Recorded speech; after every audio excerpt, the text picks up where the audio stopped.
Call to order the regular board meeting of February 19th, 2019 at 7 p.m. The Pledge of Allegiance tonight will be led by the Anchor Bay Junior ROTC. Please rise. Color, attention! Carry colors. Forward, march!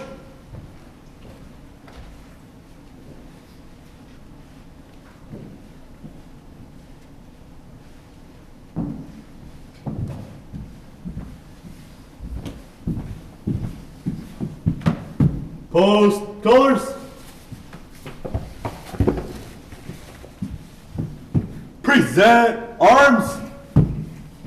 I pledge allegiance to the flag of the United States of America and to the republic for which it stands, one nation, under God, indivisible, with liberty and justice for all. Order, arms. Ready, face. Guide out.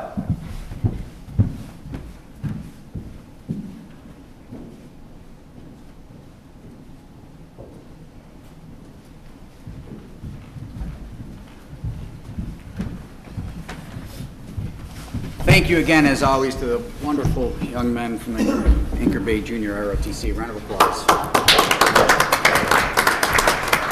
Item 3, roll call. Clerk Berry, please call the roll. Supervisor Acciavatti. Here. Treasurer LaFava. Here. Trustee Anderson. Here. Trustee Joseph. Here. Trustee Demink. Here. Trustee Vosburg. Here. Clerk Berry is here. All members are present. Item number 4, presentations. I have one presentation tonight, a Certificate of Leadership to DPW employee Benjamin Pravidi, and I will present this certificate to him later this week. I just want to say thank you to Ben for his dedication and work as a public servant for Chesterfield Township. His skill set, work ethic, and intuition is a huge benefit to Chesterfield Township. He goes above and beyond the call of duty time and time again, and your work does not go unnoticed. So thank you so much, Ben. Item number 5, department reports. Welcome, Mr. Johnson. Good evening. Just a couple of quick things. The Department of Roads of Macomb County, they're issuing a closure of 23 Mile Road between between North Avenue and Fairchild, starting Thursday evening, going into Monday morning. It was supposed to happen last weekend, but it fell through. So they're going to be starting this Thursday and going to next Monday will be the closure of 23 Mile between Fairchild and North Avenue. Just a second quick point was, I don't know if anybody was aware, but we had a water break last night on 23 Mile Road. In one of the lanes, we had a gate well that blew off. So our gentleman, our crew was out there repairing it all night last night. We had a couple of valves that weren't able to close fully, so they did have to repair the valve live or with some substantial pressure on it. So I want to give a kudos to our crew for maintaining and repairing that in a very tough situation with the snow and severe conditions out there with the snow and everything. And I want to thank the county because they were out there plowing, and they stopped and gave us the use of their barricades and everything to protect us, closing 23 Mile Road down and Chesterfield Road south of 23 for about an 8 to 9 hour period. So I want to thank them as well. Just so you guys know that everything went well, everything's back up and running, and everyone got home safe. Thank you. Any comments or questions for Mr. Johnson on DPW reports? Thank you, Kevin. Thank you. Any further departments wish to update the board and the public on goings on? Let's move on to item number 6 is the consent agenda. All items under the consent agenda are considered routine by the board and will be enacted in one motion. There's no separate discussion of these items. If discussion of any item is required by a board member, it will be removed from the consent agenda and considered separately. Public comments on the consent agenda are permitted. Tonight's consent agenda include the approval of the minutes of the regular board meeting of February 5th, approval of the agenda with addendum, and approval of the payment of bills as submitted by the Finance Department, and there was an addendum to the payment of bills submitted as well. Do I have a motion? I make a motion to approve the consent agenda as stated. Motion by Clerk Berry. Support. Support by Trustee Joseph. Discussion. Do we need to have that we put an addendum on, or doesn't that matter? We approved the Okay, all right, no this would problem. approve it with the addendum of Okay. item 8A. All right, thank you, sir. Any further discussion from the board? Public comments are permitted on the consent agenda. Is there any public comments at this time? Seeing no further comments, motion by Clerk Berry, support by Trustee Joseph to approve the consent agenda. Clerk Berry, please call the roll. Clerk Berry, aye. Trustee Joseph. Aye. Trustee Anderson. Aye. Trustee Demink. Aye. Trustee Vosburg. Aye. Treasurer LaFata. Aye. Supervisor Acciavatti. Aye. Motion prevails. Item 7 is the regular agenda. 7A, approve Supervisor Acciavatti's recommendation to appoint Sara Arena to the Parks and Rec Commission with a term ending March 22nd, 2022. So moved. Motion by Trustee Demink. Support by Trustee Vosburg. Discussion. Very impressive interview and individual. I vouch and support her addition to our team, and another Parks and Rec meeting coming up here at the end of the month. I'm hoping to get her seated in that committee full. Any comments from the public? Motion by Trustee Demink, support by Trustee Vosburg to approve the recommendation to appoint Sara Arena to the Parks and Rec Commission with a term ending March 2022. Clerk Berry, please call the roll. Trustee Demink. Aye. Trustee Vosburg. Aye. Trustee Anderson. Aye. Trustee Joseph. Aye. Treasurer LaFata. Aye. Supervisor Acciavatti. Aye. Clerk Berry, aye. Motion prevails unanimously. Item 8, our addendum. We do have one addendum tonight, and that is 8A. Approve the unanimous recommendation from the planning consultant QBS team to enter into a retainer services agreement with Giffords Webster and authorize the supervisor to execute the agreement based on the bid proposals submitted, which are in your packets. I'll make a motion to approve as stated. Support. Motion by Supervisor Acciavatti, support by Trustee Joseph. Director Palin is here. Maybe a quick overview. Yeah, we went through the QBS process. We started the RFP back in November. Got bids in the end of January. Held interviews February 15th. Discussed this morning with the QBS team and a unanimous recommendation for the planning consultant over to Webster. So I'm presenting it to the board tonight to give us the go ahead and move forward. Any questions? I'll just say from my standpoint, I know David and Paul were there with me also. They all have their things, but their presentation was excellent, and out of the 3 teams, it was a unanimous decision by myself and the rest of the team members, and I think they're an asset. They work with other waterfront communities that surround us, and I think that was a plus for myself and the other team members, and so I'm definitely in favor of it. Any further comments from the board? Trustee Joseph.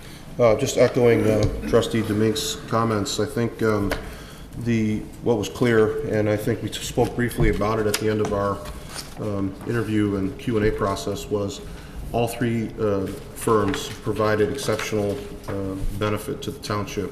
And really, we were in a great situation where I think we would have been in a situation where we were much improved over our planning and economic development with any of the 3.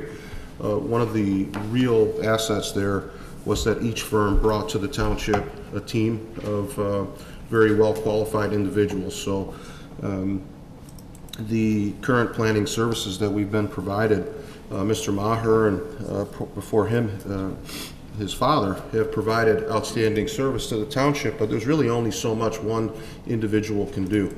It was quite apparent to me as we went through and listened to the presentation, particularly from the people from Giffords Webster. The one thing I was unaware of before is that they also have an engineering component, and they made it very clear that they knew that we currently have an engineer, but that their team in-house could help with site plan reviews that wouldn't necessarily wouldn't necessitate a call to the township. You know, they could work through some issues because of all of their in-house experience. The other thing for me, and I know Trustee Demink picked up on the head and shoulders, I would say, in terms of waterfront planning. For me, the area that was most impressive was their one of their partners, Mr. Arroyo, was, if I understood his background and did a little digging before the meeting, almost 30 years in planning, and ran his own firm and developed a software program called Clear Zoning. And Clear Zoning is really quite a phenomenal tool. It is a proprietary product, and he was utilizing this in-house program with his own firm when Giffords bought and merged with him 3 years ago. So Clear Zoning comes to Giffords Webster through this partner, Mr. Arroyo, who was very proud of his product and making the presentation to our panel on Friday. The benefit of Clear Zoning for individuals who aren't familiar with all the nuts and bolts of planning are that it allows any user to go onto the township website. And one of the suggestions was that members take a look at the Brighton website. And when you go on the website in Brighton and you want to know anything about what's going on in a particular district, whether it's commercial or residential or manufacturing, you can pull up the district, and then you can see a lot of graphics that make it very, very easy to determine what permitted uses are what. And it's not something like we currently have where you can see the ordinance and then you could read the permitted uses. With this Clear Zoning, you get instant ability to see exactly what you're looking at through. It's just incredibly user-friendly, a great tool, and the utilization of Clear Zoning to help us with something, Mr. Acciavatti, that we've been talking about for a long time in planning is our master plan. The presentation that was given made a lot of sense to me as they talked about the master plan, and Mr. Duchesne was present, talked about the utilization of our Parks and Rec master plan as well as the township master plan, the ability to incorporate all that and simultaneously look at what he referred to as an audit of our ordinance, something we've been trying to do a piece at a time. I think for some time now we've had maybe an ordinance meeting where we look at how it's working for the township. Giffords provides us with an opportunity to do an immediate ordinance audit and take a look on a much larger scale, what's working, what isn't working, and incorporate, again, this Clear Zoning with the master plan. And just an incredible product, an incredible addition to the township. And the questions that I had during the process talked a little bit about some of the frustration I've had with our existing planning, particularly when petitioners come in and they're tabled. Coming in, expecting to get some resolution from the Planning Commission, and then tabling for 2 weeks, I think will be a thing of the past. I like their approach. I thought they had some great ideas to make sure that our petitioners are met and problems solved prior to a Planning Commission meeting. I like the approach that they had in terms of working with our legal counsel, in terms of interpreting ordinance. That's been an area that's been a problem for us, and the overall package is just quite phenomenal. So the QBS process was on full display on Friday. A lot of very good questions, a lot of I think some uncomfortable questions. We saw it tonight in the news with the city of Taylor and concerns about the ongoing FBI corruption. Trustee Domink had zero problems asking all of the applicants, did they have any thing that they wanted to share with us, because we weren't really prepared to deal with any more issues, and was there anything that they were aware of in-house. And I thought that was a great line of questioning, and something that all of the candidates were freely open to discussing. So it's a great fit for our township, long overdue, and I'm really glad to have them on board. So great job to the planning team, our engineer, our building, our board representatives. It was a nice process, and I think we got a great outcome. Trustee Vosburg. Thank you, Mr. Supervisor, and thanks to the team for doing that. I served on another one for another service, and it's a lot of work, and I appreciate everything you did going into it. After listening to the previous speaker, I do have a question. Does that Clear Zoning software, does that come with the bid price? Yes.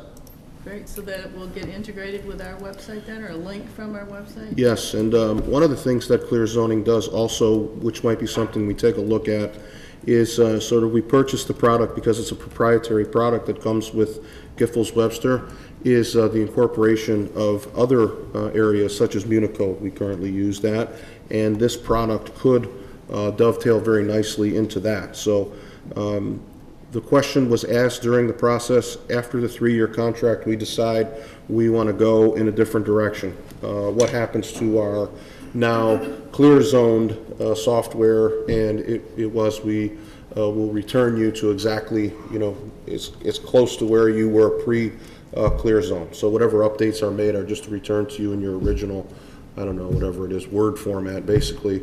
So it's there as long as we use Giffords Webster, we have access to clear zoning. I'm just, the other candidates, I asked specifically about clear zone like products. I didn't see anybody that had anything close, and it was clear that this was a bit of a game changer. And Giffords Webster thought so much of it that they basically bought the product and merged with the developer. So it's a real slick product and a very intelligent product that we get because we purchased the contract with Giffords Webster. Okay, thank you. And just real quick to add on to what David said, I think they got a young team. Yeah. They got a bunch of go-getters. Yeah. I mean, they want to hit the ground running, and their presentation, like I said, they're very, they're young and ambitious, and I think that's good for us. Clerk Barry. Agreed. I'm sorry, Cindy. No, that's quite all right, thank you. I just wanted to kind of echo these sentiments. I first became familiar with the clear zoning software probably 4 or 5 years ago. And Mr. Royal came and met with me then, and that was his product at the time that he was promoting, and it was very exciting then. But I just don't think we were in a position at that time to be able to take advantage of that. So the fact that we're going to get it now in this proposal, as I was reviewing it, not only I think is Giffords Webster giving us a great proposal, not only from a service-related perspective, but also from a cost-related perspective. I think they're giving us a really very, very good price in addition to the great service, and that's really hard to find. So to have the clear zoning software available that is, at least when I looked at it several years ago, or 4 or 5 years ago, it would, that software, although it's proprietary, will work with our other software that we have here, so we should be able to share information, which is also great. We can just confirm that, but my understanding is that it will work with some of our other software programs. And I think that, I'm very excited to see this proposal. I'm excited to support it. And, Giffords Webster is pretty much a staple at all of the MTA events as well, so I've had the opportunity to speak with members of their team throughout the years. And I think this just is an overall fantastic job by this team.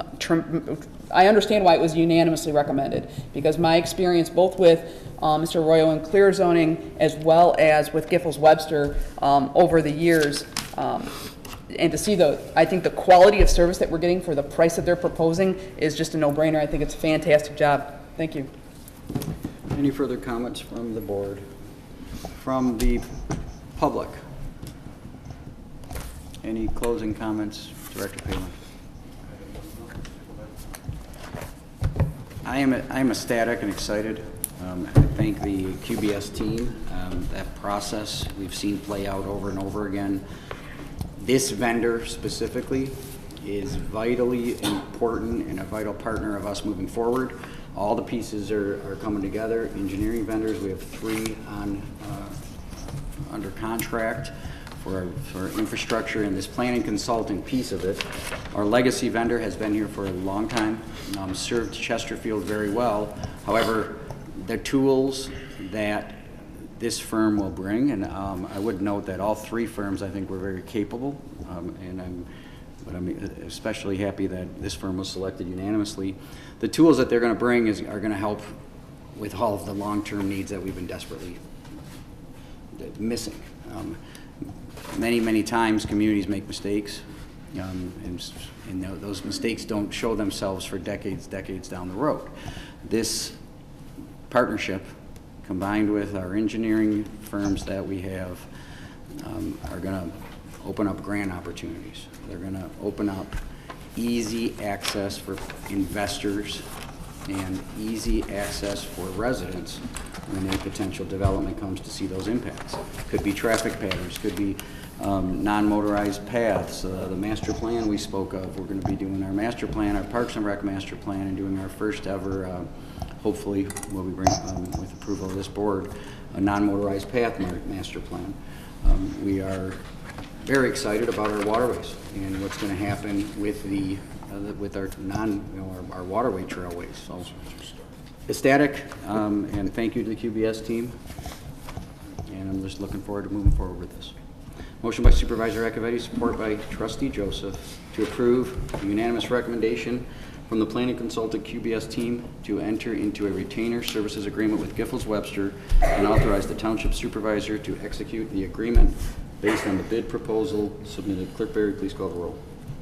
Supervisor Acciavatti. Aye. Trustee Joseph. Aye. Trustee Anderson. Aye. Trustee Demink. Aye. Trustee Vosburg. Aye. Treasurer LaFata. Aye. Clerk Berry, aye. Motion prevails. Thank you, Director Palin. Item number 9, public comment. Please come to the podium, state your name and address, and limit your comments to 5 minutes.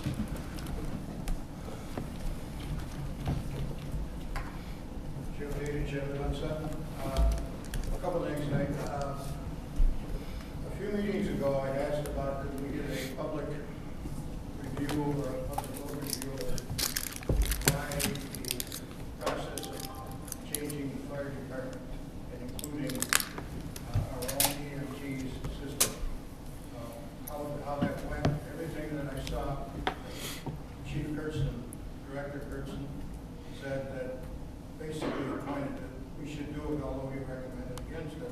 I think primarily because of the fact we couldn't get a buy-in from the fire department to go for training. I don't know if I'm right or wrong, but I think all the effort that was put into that, you should explain to the public the whole process and why you turned around and went and stayed with the fire department the way it is. Because essentially, the way I understand it now, you've got a fire department that's going to be responding to about, what, 10% or less than 10% of the calls that they did before. And we delete the medical parts of it. So I think somebody should explain how that happened and why it happened. Second thing is I sent out a notice about the meeting, basically assist us on the fragmites, and we presented something mechanical versus spraying to kill the fragmites. A couple things came out of that.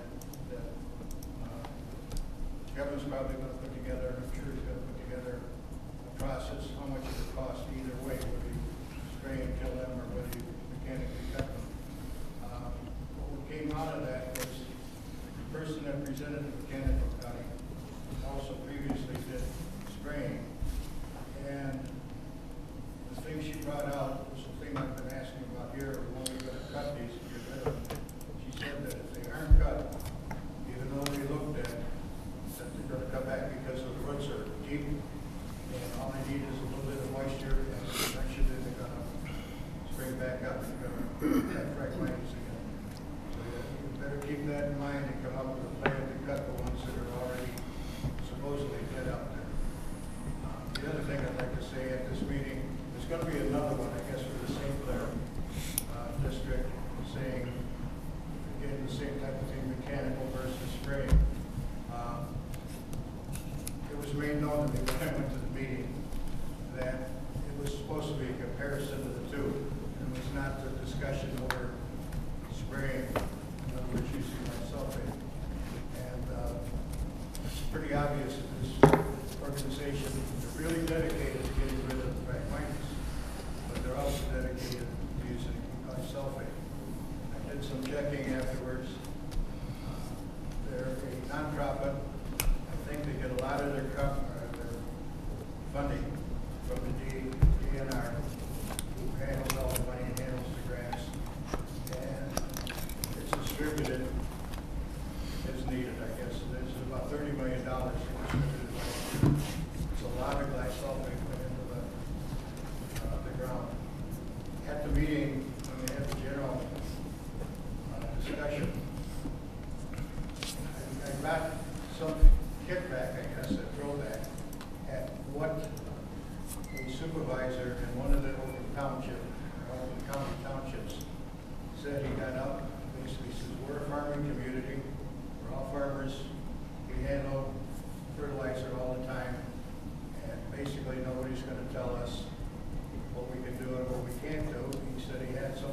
with some of their people there that did not have farms, that had large properties, and were concerned about it because of the wells. They're all well driven out there, and basically it was too bad. I think you people should know this before you get into the next discussion, whether you're going to continue spraying or what you're going to do. Basically, I think it's being pressed by the DNR. I think the DNR is going to be in for a shock. I understand new governor is trying to incorporate them into a different unit, with a number of units, including basically a department that will oversee the drinking water and all of the hazards of the drinking water, where they're coming from. So I think maybe if they're this slap, using this glyphosate without any real backup or real looking into it, what the whole damage is. Thank you. Thank you, Mr. Kadich. Any further comments from the public? Let's bring it up to the board. Trustee Anderson. Thank you, sir. No comments for the night. Thank you. Trustee Joseph. Thank you. First, I'd just like to congratulate and thank Sara Arena for her commitment to the Parks and Rec. Thank you for your service. Also wanted to make the board and residents aware that the Cannabis Committee will hold their first meeting on February 27th here at 6 p.m. I think a very appropriate move and a decision made by Township Supervisor Acciavatti with regard to the utilization of Director Kirsten. An email went out to the committee members indicating that Director Kirsten would serve as the administrative chair, which makes great sense. So in terms of organizational meeting locations, times, dates, things like that, Director Kirsten will manage those, and I think Clerk Barry and I guess, are going to work out our stewardship of those meetings. But these meetings are popping up all over our area. Senator Lucido recently was a panelist on a pretty impressive panel over at Oakland University 2 weeks ago, and it looked to have maybe 100 or so attendees, a lot of communities and residents trying to figure out what to do in their community now that Proposal 1 has passed and recreational marijuana is the law of the land. Pretty clear that there's a lot of help that would be greatly beneficial to the state from the feds. Actually, we're having a very difficult time from a law enforcement standpoint. Much of the discussion centered around how to deal with impaired driving and individuals who are pulled over, who are exhibiting some type of impairment, and anyone that follows law enforcement and the difficulty with alcohol related driving. You know, there's a measurement that can be administered on the side of the road, a field sobriety test. But what do you do for marijuana? How do you measure nanograms per milliliter at the side of the road, and how much marijuana is in an individual's system as it relates to impacting the ability to drive? And so on that level, also in terms of the dispensaries and who's allowed to sell and in what location, and impacting our planning, zoning, so many elements associated with this, and we'll begin to tackle some of those issues beginning on the 27th for our community, and I'd encourage everybody to come out and contribute to that discussion. Also like to thank Mr. Kadich for staying involved with the issue involving the Phragmites. You've been on this, you know, really since it came to the township, and I appreciate your involvement. With regard to the questions about the how is the process involving the ambulance and the fire department. As you know, I was prepared several months ago to bring forth a presentation.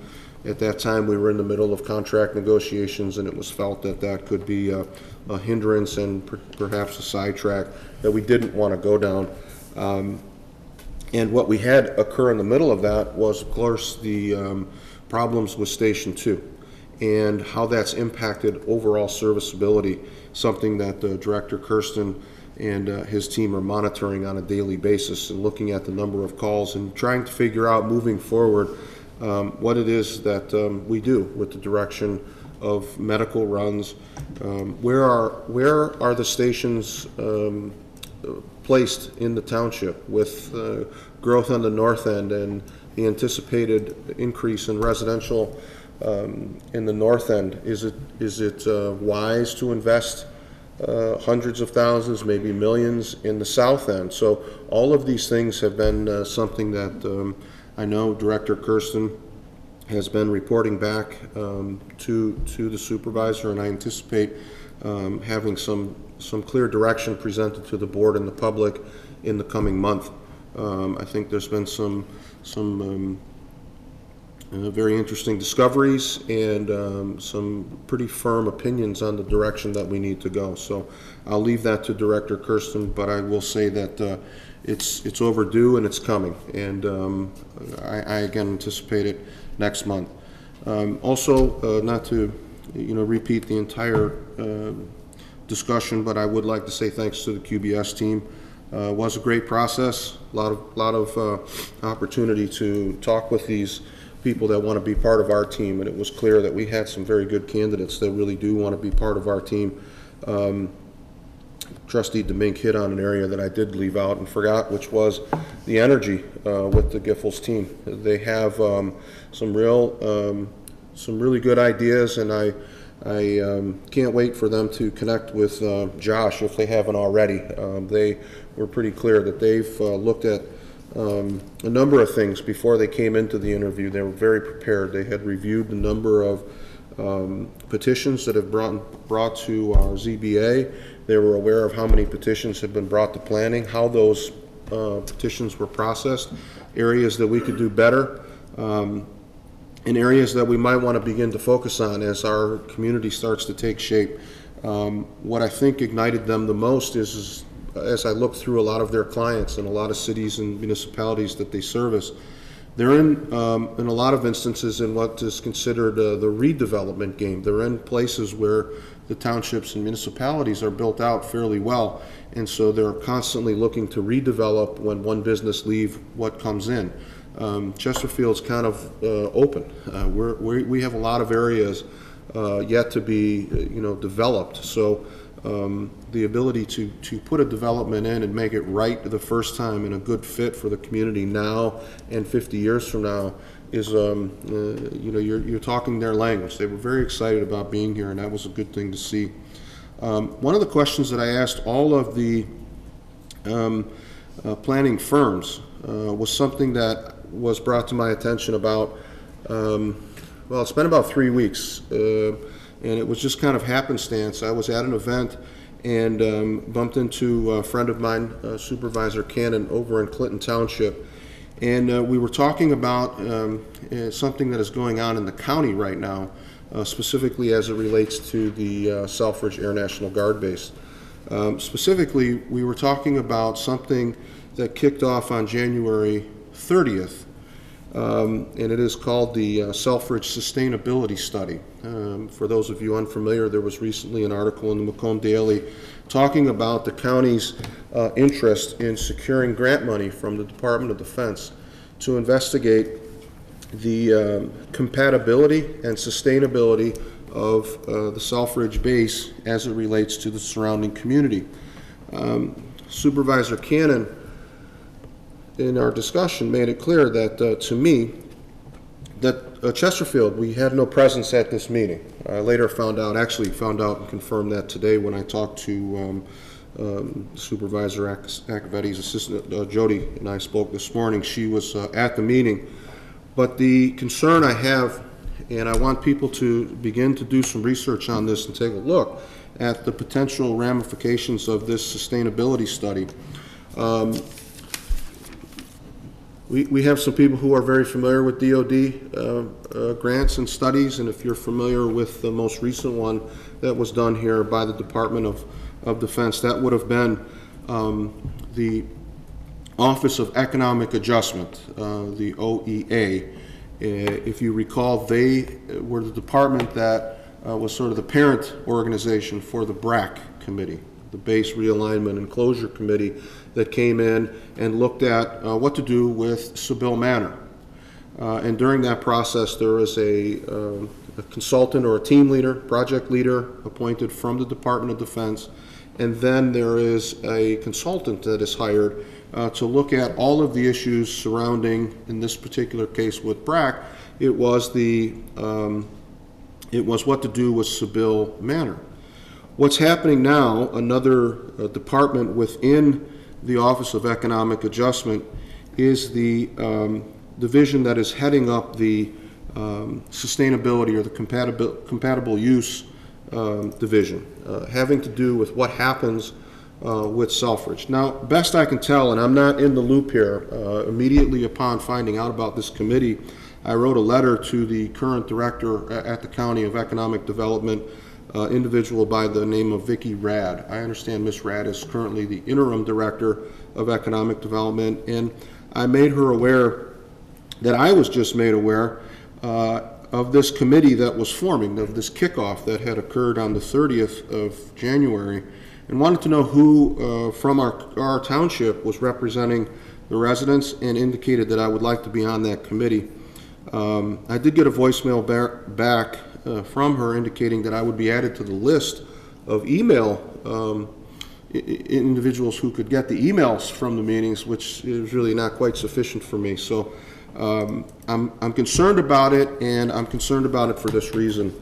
When you look at the communities that were invited to the kickoff, we have Harrison, Macomb, I believe you even had representatives from St. Clair Shores. Anywhere around the base, these communities are relatively built out. Their communities are fairly well established. The only community, best I can see, is the community directly north of the base, being Chesterfield. And when you look at some of the recent proposals, Jody and I spoke about one, that having to do with the property we currently own with our youth center, and an interest that this board was presented with in terms of Selfridge buying the property where the youth center currently sits. My best guess is they plan to do nothing with it but to eliminate potential problems for what they call their APZ, or we refer to them and hear them sometimes referred to as crash zones. The closer you get to the base, the more difficulty you have, and so they like to have an extended zone that extends out. Their runway is directly in line with our township, and it comes right over that parcel where the youth center currently is. We've seen an increase in the Selfridge presence at our planning meetings. We had a project that involved Catholic high school that is miles away, yet Selfridge provided a very detailed feedback on concerns that they had. And I get the distinct impression that Selfridge would prefer to see nothing built in Chesterfield, because nothing built in Chesterfield makes air traffic more safe. And if their primary focus is safe air travel, I can understand their interest. But when you form a committee that is a compatibility and a sustainability, what are we sustaining? I get that the base would like to present as nice and clean of APZs as they continue to pursue the F-35 or any other aircraft that they would like to bring to the base. But what does that do for our developers? And what does that do for our ability to develop anything around that base? The article in the Macomb Daily referenced Vance Air Force Base in Oklahoma, and that's the most recent sustainability study that was referenced for the purposes of this article. And the article cites that in the Vance Air Force Base case, the study was done and it created a mechanism for economic development. And this is the quote that I found particularly interesting. Quote, "Now when a builder in the community has a request, a member of the military is in place to review it." I don't know how that benefits the township. I'm confused as to how that benefits the township. It sounds like martial law, that the base now reviews a builder who's coming to the township. And I don't know that that helps the township. The other thing that was concerning to me was that the Macomb County secured 3,000 U.S. defense contracts totaling more than $1.4 billion. I haven't seen any of those contracts benefiting Chesterfield Township.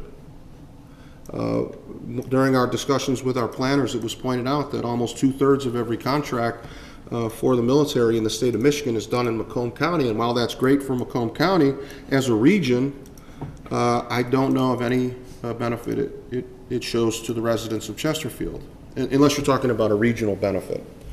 But in terms of moving forward, I think it's imperative, and I realize that it might not be very popular to be in a room with individuals who are trying to figure out the best way to get the F-35, to Selfridge, to talk about what about the residents of Chesterfield, the quality of life and the ability to develop and raise revenue in Chesterfield. But this is supposed to be a sustainability study, a compatible use study. And I don't know that they being the DOD, would be interested in anybody from Chesterfield going in and talking about maybe how they shaped their runways or how their operations were run. That would be out of line. Yet we're engaging in a process that talks about appointing a member of the military to work directly with our builders, and I don't see that as being in our best interest. And I'm a little concerned that we don't have a presence at the table, and I don't know if we were intentionally left off the list. I'll address my comments. I'll be able to clear up a lot of your questions during my comments.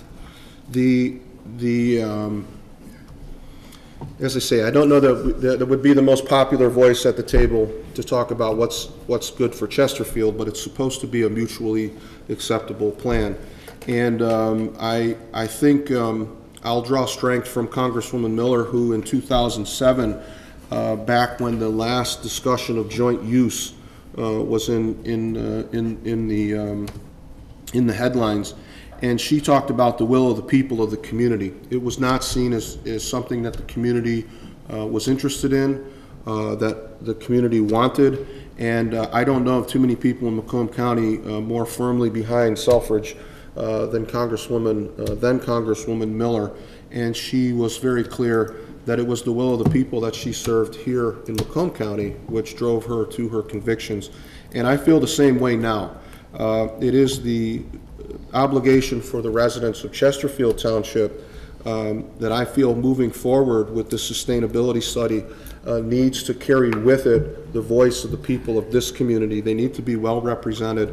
There should be several members of this elected body allowed to participate with that committee.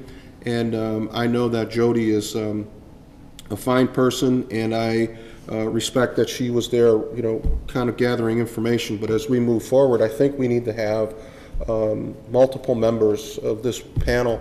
And I would also ask Mr. Supervisor, and don't mean to put you on the spot here, but I would like to see any communication, and perhaps we could talk about this as an agenda item in a future board meeting, any communication that goes to the Sustainability Committee or the Sustainability Study Committee come as a joint resolution from this board, that we would talk about how and what we're communicating to the board, to the committee as a board action. Each of us represent 1/7 of the people of this township. Collectively, we do it together, and I would really like to be communicating a very clear message on what's in the best interest of the community, because I don't want to see a situation where you have people doing one thing and somebody else doing another. Let's all be on the same page with what we're communicating to the base, because I'm really not interested in what I got a hint of recently with one of our projects. We had a lieutenant colonel came in and gave a full dissertation on why this project should not move forward. And I think as we move forward with the sustainability, it's going to get even more pronounced. And if we actually enter into an agreement that says we're all good with it, last thing I'll point out on this is Ms. Rad indicated in her voicemail response to me. She called me during the day. I don't take township calls during the day, so it's tough to communicate with her. I'll try her on my lunch break, and of course she's at lunch, so emails been the only way. But she indicated to me that she was interested in apparently all of the committees, all of the community partners that were invited to this meeting were also given the task of providing a letter of support for this study. And I'm wondering, you know, how do we support it without knowing the scope of it? And shouldn't we, and I'm hoping that we will do this as a united board, or at least something that the board is fully aware of so that we can talk to residents as this moves forward. Because as I say, we may be in the extreme minority of communities who don't have anything to lose, all agreeing that the development and full development of the base is the best thing, you know, for the county. It may not be the best for Chesterfield, and I think we should. I don't like bumping into another supervisor and hearing, "Hey, where were you guys? You know, this was a big deal, and it's going to be a big deal moving forward." And I'd like to have some presence there. So, thank you. Thank you, Trustee Domingue. Okay, from the Parks and Rec Department, for all you Disney fans, we have a trip for you. Sunday, March 24th, let the Parks and Rec take you to Little Caesar Arena for Disney on Ice Spectacular. Mickey's Search Party, plus departs at 1:30 p.m. for the 3 p.m. performance. Enjoy a stress-free drive without parking charges when you travel with us. Costs us $35 residents, 49 residents. Seats are in section 112, rows 16 through 20. Register by February 24th. Get a head start on your spring cleaning and gather up those gently used kids' items you no longer need. Clothes, toys, books, electronics. Need space to sell them? Join our first ever mom-to-mom sale on Saturday, March 23rd from 10 a.m. to 4 p.m. 20 spots remain. Cost is $25 and includes an 8-foot table and heated indoor space. Register in person at our Parks and Rec. Next, registration for spring baseball is here. Select leagues are available for 5 to 15-year-olds, and the opening day will be May 4th at Pollard Park. Registration is now taking place through March 8th for T-ball, pitching machine, minors, major, and senior leagues. Call Parks and Rec for league specifics and ways to register. And lastly, think spring on Saturday, April 13th. Hop in for a fun morning with the Easter Bunny, including a craft, bunny trail, a springtime tour of the historical village. A breakfast of pancakes, sausage, and a drink will be served prior to each child visiting the Easter Bunny. Bring your cameras. Space is limited, so register early. Breakfast will be served at 9, 10, and 11 a.m. Cost is $7 residents, $12 non-residents. That's all I have, sir. Thank you, Trustee Vosburg. Thank you. I don't have anything additional. Clerk Barry. Thank you, Mr. Supervisor. A couple of news items that I'd like to share. Some, very few residents, but some residents in the township will have an election on May the 7th. Those are registered voters that live in the New Haven School District. This affects individuals living only in the New Haven School District, that is in the northwest part of the township, specifically precincts 4 and 13. So if you know your precincts, precincts 4 and 13, in the New Haven School District only, we'll have an election on May the 7th. And as far as the proposals that passed in November and how they affect this election, the Clerk's Department will be communicating that to those affected individuals, those who are eligible for that election. We'll be communicating with them in various ways to share with them how they need to register. With same-day registration, now we're registering up till the same day. Individuals, if they would like to register, must register in the clerk's office if it is after April 22nd. If you would like to register on the day of the election, you can't just go into your precinct and register at the precinct, just show up and like to vote. You'll need to come into the clerk's office here at the municipal offices, register with us, and then you can you can either vote an absentee ballot in the clerk's office at that time, or you can proceed to your polling location and vote in person, but that must occur once you've already registered to vote. If you're already a registered voter, obviously that is not, does not affect you. However, what does affect you is the ability to now vote no reason absentee voting. We've had absentee voting for years. Anyone is eligible to vote absentee, providing that they met certain criteria.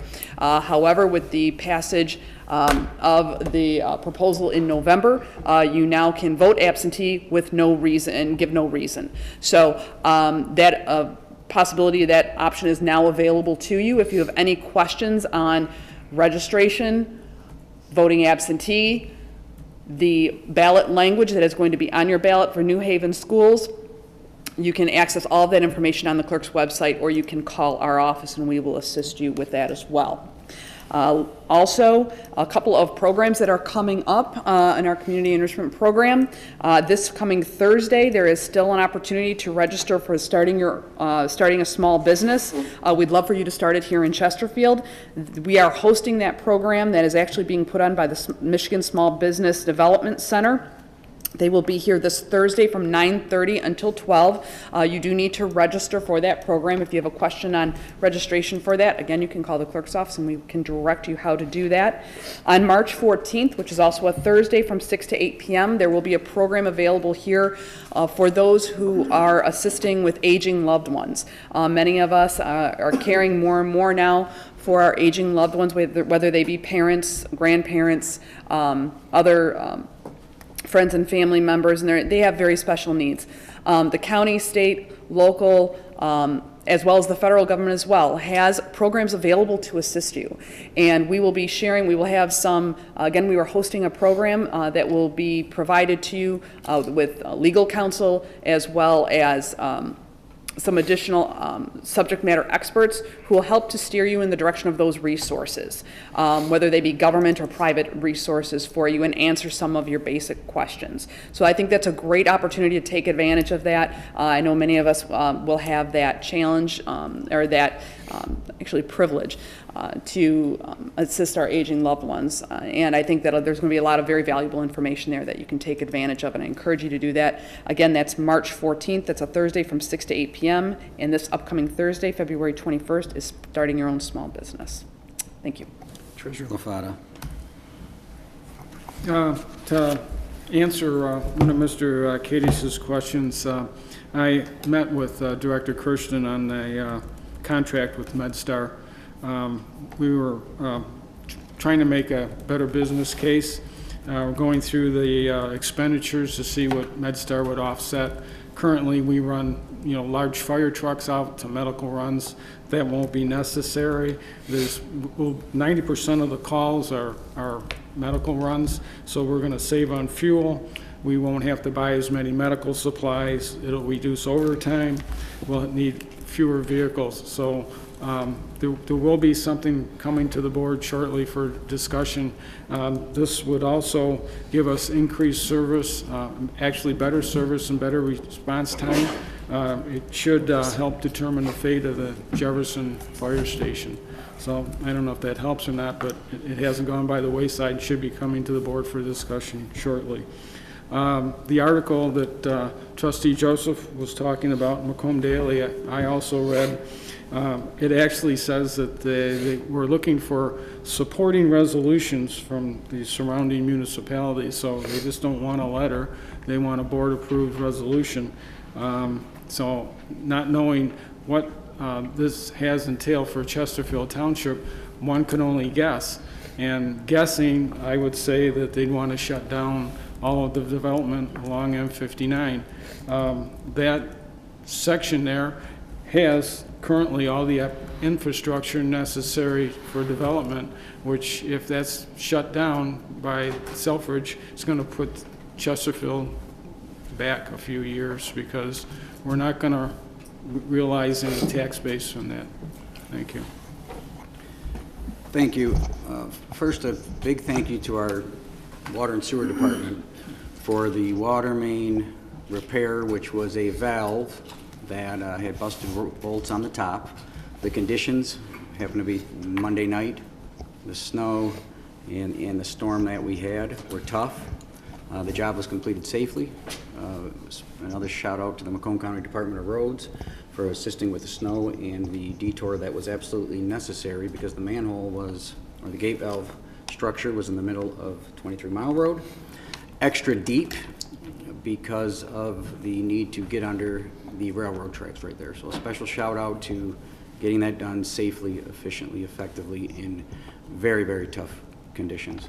Also, I'd like to acknowledge our public safety team, especially our police department. We had a wrong way driver on 23 Mile Road, and the efforts of one of our patrol officers, in my opinion, saved lives by demobilizing and getting that driver off of our roadway. Nothing was more terrifying than a wrong way driver, and a real big shout out to them.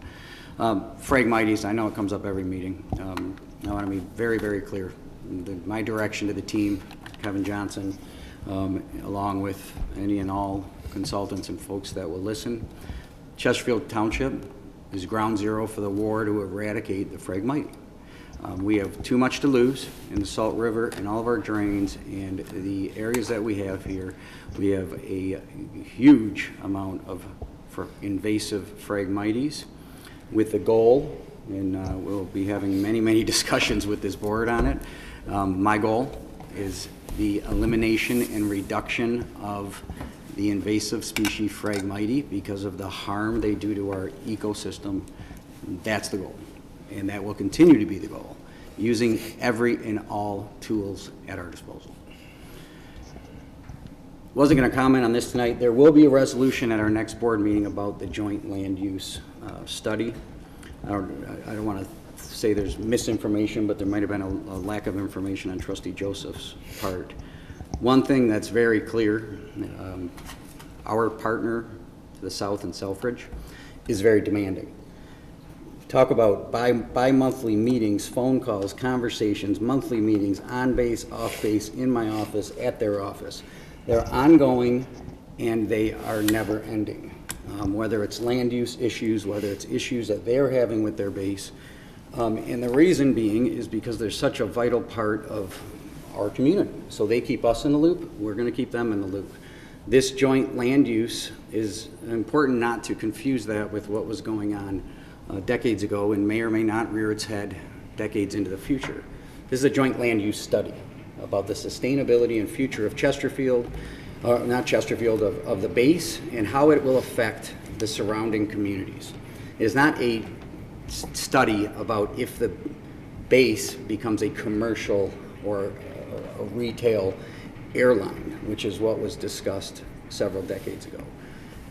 There's not a more important partner that we have in surrounding community than Selfridge.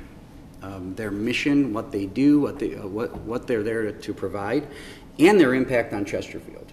All of that has an impact on the quality of life of our residents and our future. So having a seat at this table, we will have the actual resolution in front of us at the next meeting, in my opinion, is very, very vital, because without a seat at the table, you are not involved. Do not think that the supervisor's office, at least since I've been here, hasn't had this seat at the table. When that meeting occurred, I myself was out of town. Chesterfield was represented at that meeting, and the one before, and the one before that, and the one after. There are ongoing, constant communication. The future of that base is vitally important to Chesterfield. What are the options? The complications there are, how many entities have their hands in that base between different branches of the federal government, the Air National Guard, and all the different things they're doing to reutilize that base. There's real solid conversations and talk about moving back the box and doing some the security box and opening up some of the water frontage. There's conversations with us for the last 2 years since I've been here about their REPI program dealing with 2 pieces of township-owned property. That partnership is a must, and that, in my view, and that partnership must be ongoing. However, our mission is for the sustainability of Chesterfield. Their mission is the sustainability of the base. So when we can work together, we will.